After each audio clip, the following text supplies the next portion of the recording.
रात का समय था। आसमान पर काले बादल छाए हुए थे। हवा की एक अजीब सी सरसराहट पूरे गांव में गूंज रही थी। चारों तरफ अंधेरा था। सिर्फ कभी कभी आसमान में बिजली चमकती तो खेतों में खड़ी लंबी लंबी फसलें किसी भूतिया परछाई की तरह हिलती और माहौल और भी डरावना हो जाता। उन फसलों की सरसराहट ऐसी लग रही थी जैसे वे चुपके चुपके कोई भयानक रहस्य आपस में साझा कर रही हो। राघव, जो पास के गांव का एक सीधा साधा किसान था, उसकी जिंदगी खेत और परिवार के बीच सिमटी हुई थी। उसने अपनी जिंदगी में कभी किसी भूत प्रेत की कहानी पर यकीन नहीं किया था, लेकिन उस रात उसने जो देखा और झेला, उसने उसकी जिंदगी हमेशा के लिए बदल दी और उसे एक ऐसी सच्चाई का सामना करना पड़ा जिसने उसके सारे विश्वासों को हिलाकर रख दिया। राघव उस रात शहर से लौट रहा था। वो अपने खेत में उगी फसलों को बेचने गया था और अब घर लौट रहा था। उसके दिल में एक अजीब सी बेचैनी थी। शायद ये उस काली रात का असर था। उसे याद आया कि घर तक जाने का एक छोटा रास्ता इन खेतों के बीच से होकर जाता है। वो रास्ता लगभग आधा समय बचा सकता था। मजबूरी में वो पैदल ही खेतों की ओर चल पड़ा। उसके हाथ में एक पुरानी लालटेन थी।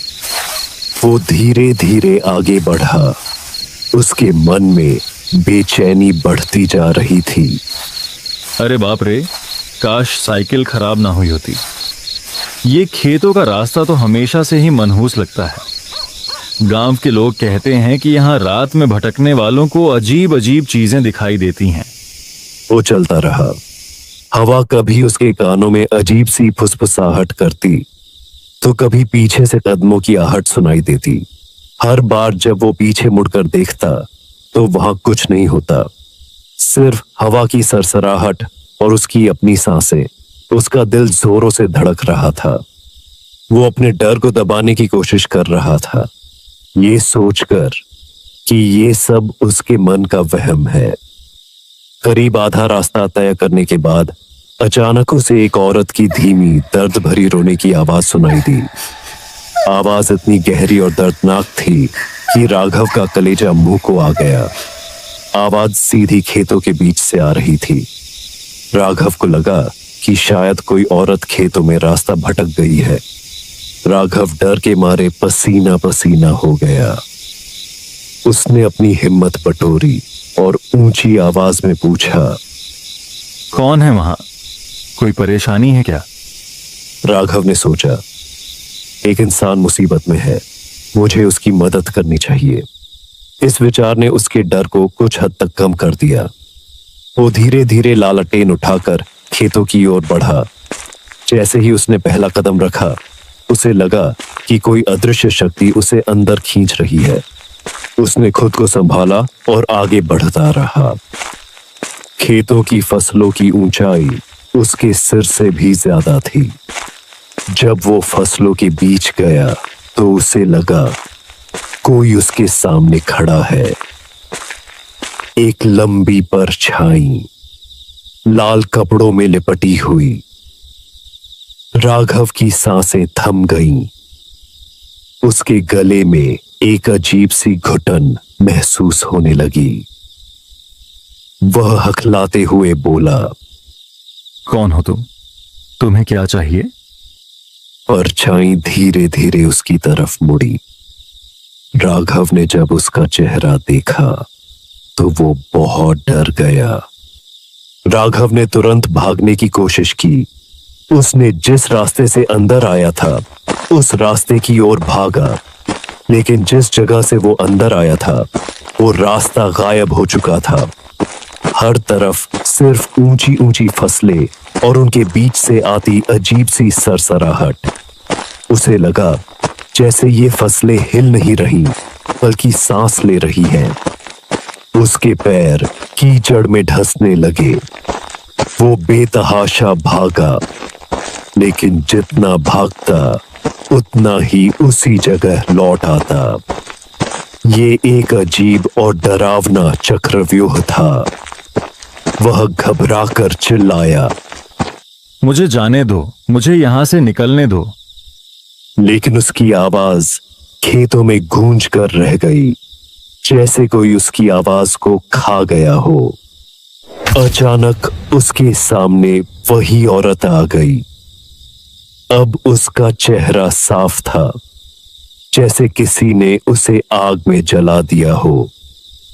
उसकी लाल आंखें अंधेरे में चमक रही थीं और उसके लंबे नुकीले दांत किसी शिकारी की तरह बाहर निकले हुए थे। वो धीरे धीरे हंसने लगी। वो हंसी इतनी खतरनाक थी कि राघव के कान सुन्न हो गए। वो बोली, तुम आ ही गए, हम तुम्हारा ही इंतजार कर रहे थे।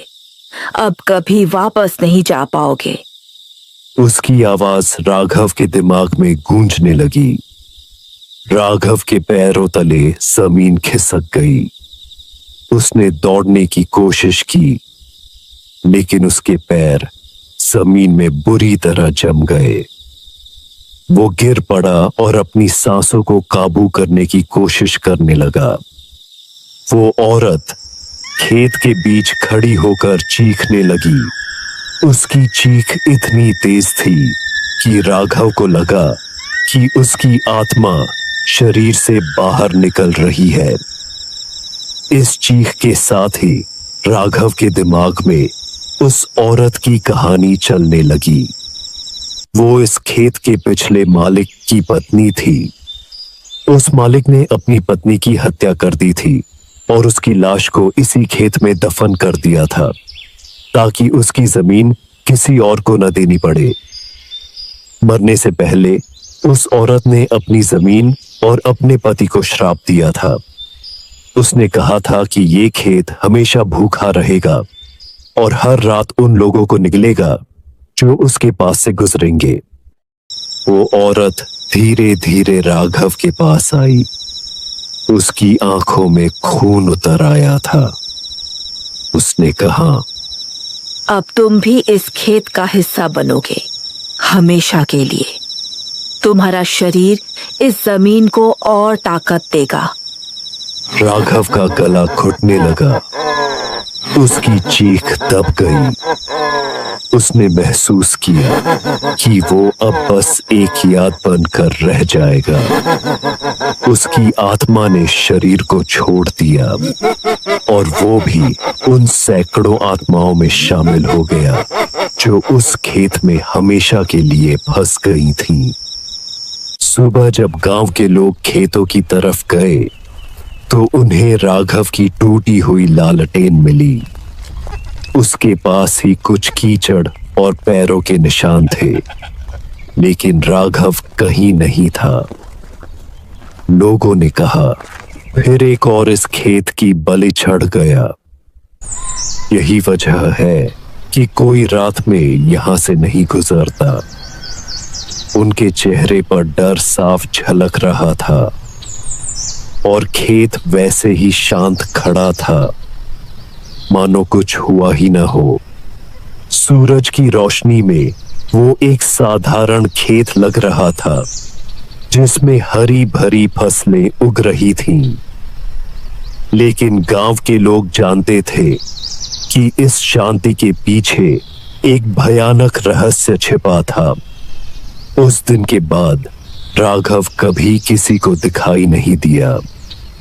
लोगों का मानना है कि अगर कोई रात में उस खेत से गुजरता है तो अब राघव की परछाई वहीं दिखाई देती है, लालटेन हाथ में लिए, और पीछे वही औरत जिसने उसे मौत के मुंह में धकेल दिया था। उस खेत का नाम आज भी गांव में डरावना खेत के नाम से लिया जाता है। ये कहानी एक भयानक सबक है कि कुछ जगहों को उनकी शांति और खूबसूरती के लिए नहीं, बल्कि उनके गहरे काले इतिहास के लिए याद किया जाता है। राघव की कहानी एक ऐसी सच्चाई है जो गांव के लोग आज भी एक दूसरे को सुनाते हैं, ताकि कोई और उस भयानक रात का शिकार न बने।